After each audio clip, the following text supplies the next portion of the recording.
안녕하세요. 사연 읽어주는 정기수입니다. 오늘도 이 사연을 들으시면서 행복한 하루 되세요. 감사합니다.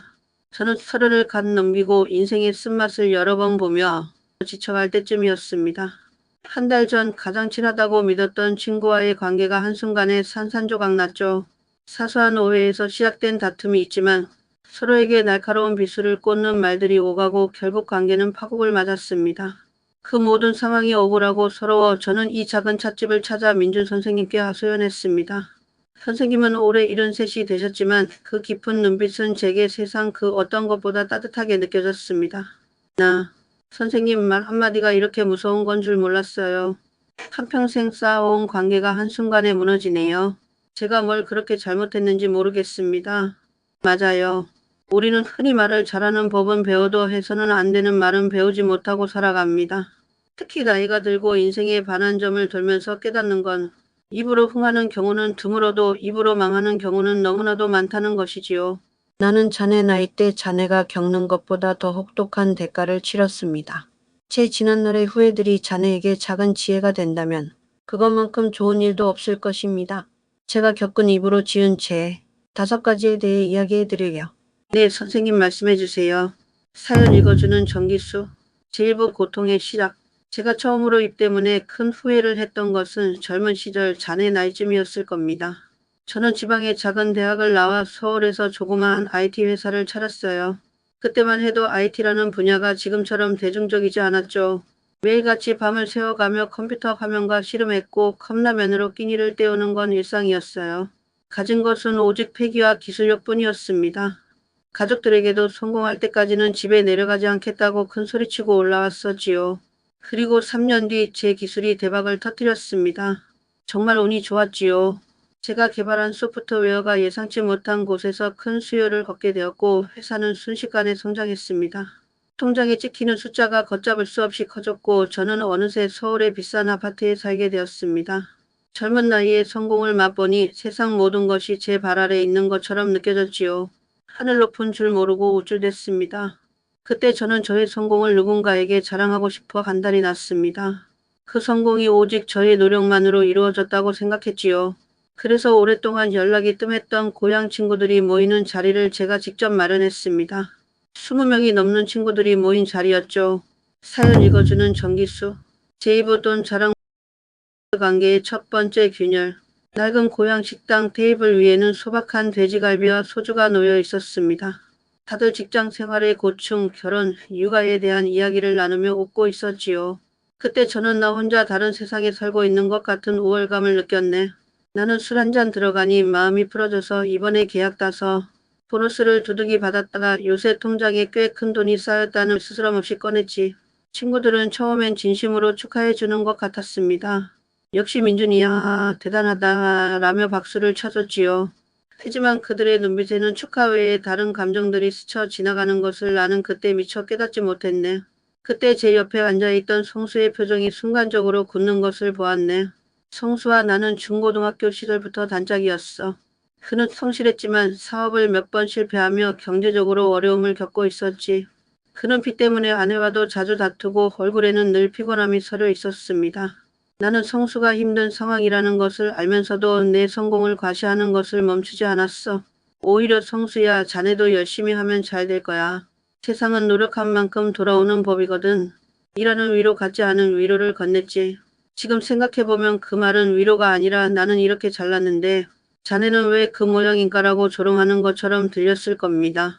제3부 돈 자랑의 대가 부메랑이 된 우정. 세상에서 현재로 돌아와 씁쓸하게 고개를 젓는다. 그의 눈빛에는 깊은 후회가 서려 있다. 그날의 만남 이후 제 휴대폰은 잠시도 조용할 날이 없었습니다. 처음엔 민준아 축하한다라는 문자였지만 며칠 뒤에는 내용이 바뀌기 시작했죠. 민준아, 사실 내가 지금 급전이 좀 필요해서 돈에서 조금만 빌려줄 수 있을까? 원래 목소리로 돌아오며 처음에는 쿨하게 빌려줬습니다. 하지만 그 부탁은 끝이 아니었지요. 한 사람에게 시작된 부탁은 소문처럼 퍼져나갔고 결국 저에게 돈을 빌려달라는 친구들이 점점 많아졌습니다. 심지어 연락이 뜸했던 친구들까지 귀신같이 알고 연락해왔죠. 저는 순위로 베풀었다고 생각했지만 제 지갑을 열지 않는 순간마다 친구들의 눈빛은 차갑게 변했습니다. 그들의 눈에는 더 이상 오랜 우정의 흔적은 없었고 오직 저를 돈 있는 사람으로만 보는 욕심 가득한 눈빛만 남아 있었습니다. 저는 점차 그들의 연락을 피하기 시작했죠. 그중 가장 마음이 아팠던 건 저희 오랜 절친이었던 성수와의 관계였습니다. 성수는 단 한 번도 저에게 돈 이야기를 꺼내지 않았습니다. 그런데 제가 돈 자랑을 한 이후 그는 저를 피하기 시작했습니다. 처음엔 왜 그런가 싶어 전화를 했더니 성수가 이렇게 말하더군요. 성수의 힘겹고 슬픈 목소리, 눈물을 참는 듯한 톤. 민준아, 나 요새 일이 잘 안 풀려서 힘든데 너 보니까 너무 부럽고 내가 나한테 돈 자랑하는 것 같아서 힘들어. 민준 순간적으로 방어적인 목소리. 무슨 소리야? 내가 잘된 게 그렇게 배 아프냐? 나는 그냥 내가 잘되기를 바라는 마음에서 했던 말인데. 성수 단호하지만 체념한 목소리. 내가 돈을 벌기 위해 얼마나 힘들었는지 알아. 그런데 너는 내가 얼마나 잘났는지 말하느라 내가 얼마나 힘든지 보지 못했잖아. 그의 말은 비수처럼 날아와 제 가슴에 박혔습니다. 저는 성수에게 해명하려고 했지만 이미 깨진 믿음은 다시 붙지 않았죠. 그 후로 성수와 저는 서서히 멀어졌고 결국 연락이 끊겼습니다. 돈 자랑은 나를 향한 질투와 기대를 동시에 불러일으킵니다. 사람의 욕심은 끝이 없거든요.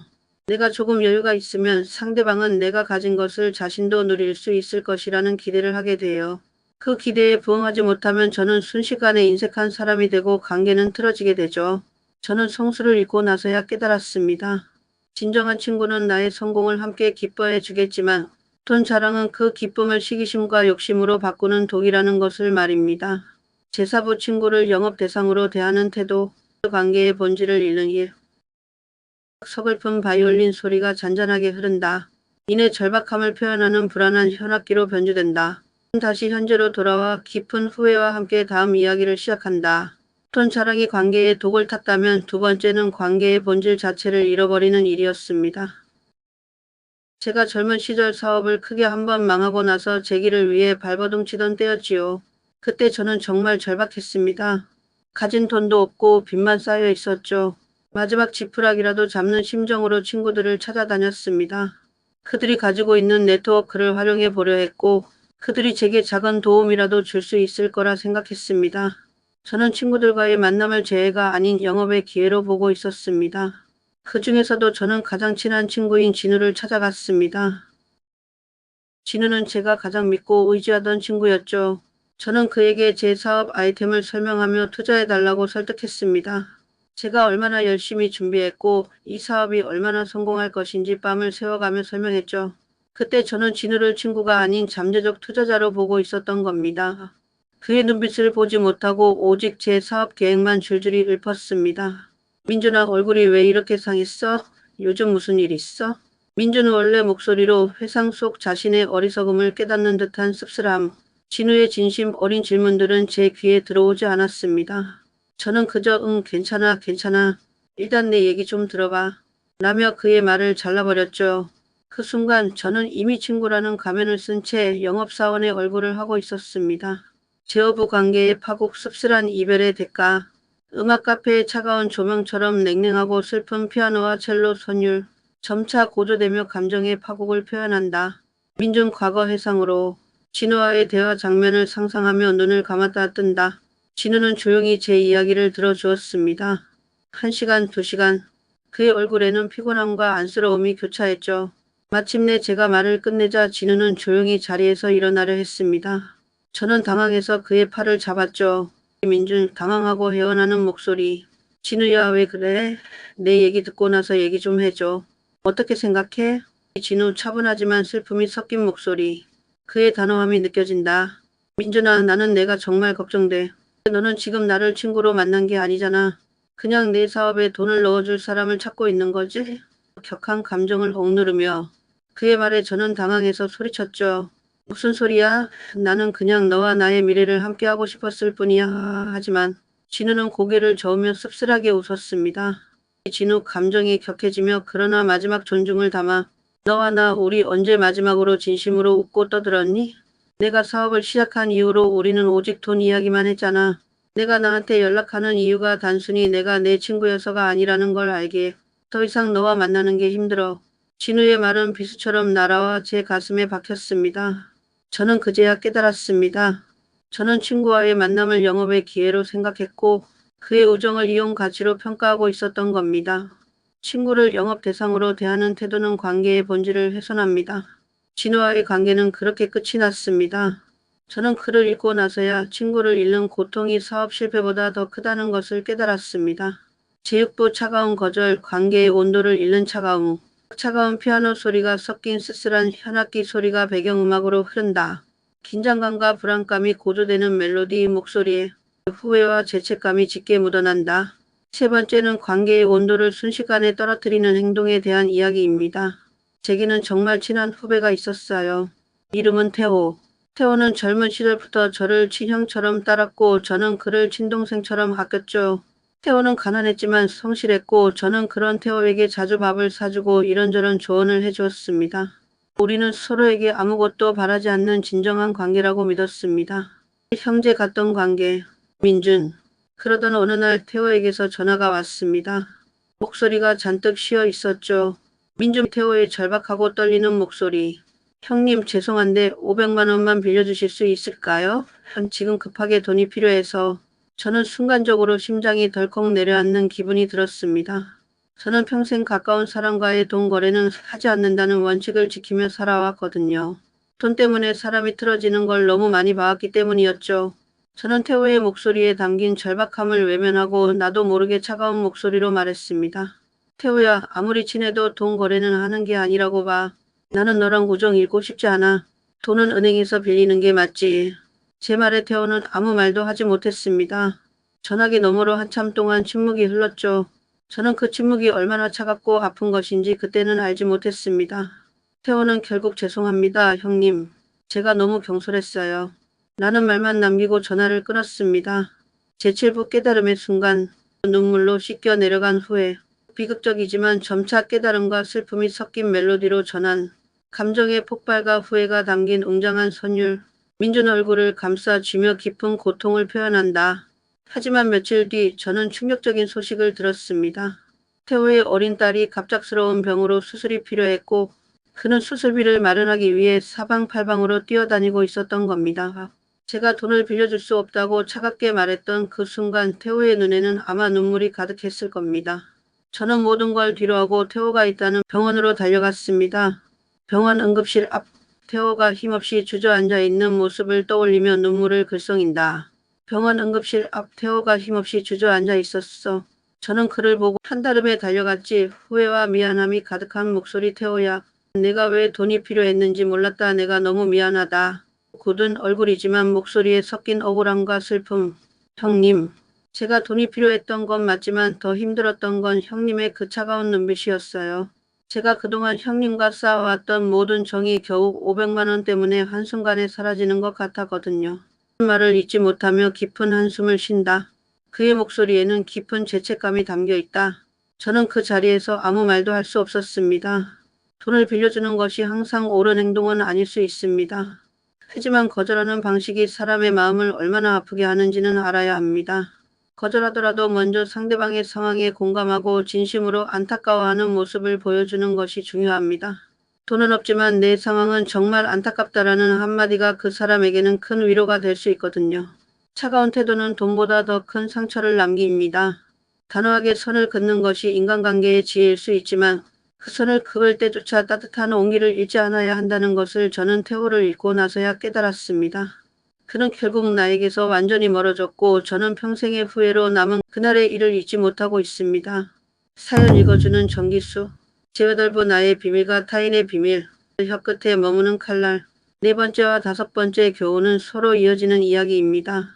제 스스로의 비밀을 함부로 털어놓았다가 평생 짊어질 상처를 얻었고 동시에 저는 타인의 비밀을 함부로 말해 누군가의 인생을 망치기도 했습니다. 저는 젊은 시절 남들에게 말 못할 큰 실수를 한 적이 있습니다. 그 사실을 숨기고 살았지만 늘 불안했죠. 그때 제게는 은정이라는 친구가 있었어요. 우리는 서로에게 모든 것을 털어놓는 사이라고 믿었죠. 저는 은정에게 제 비밀을 털어놓으면 마음이 편해질 것 같았습니다. 이건 너만 알고 있어.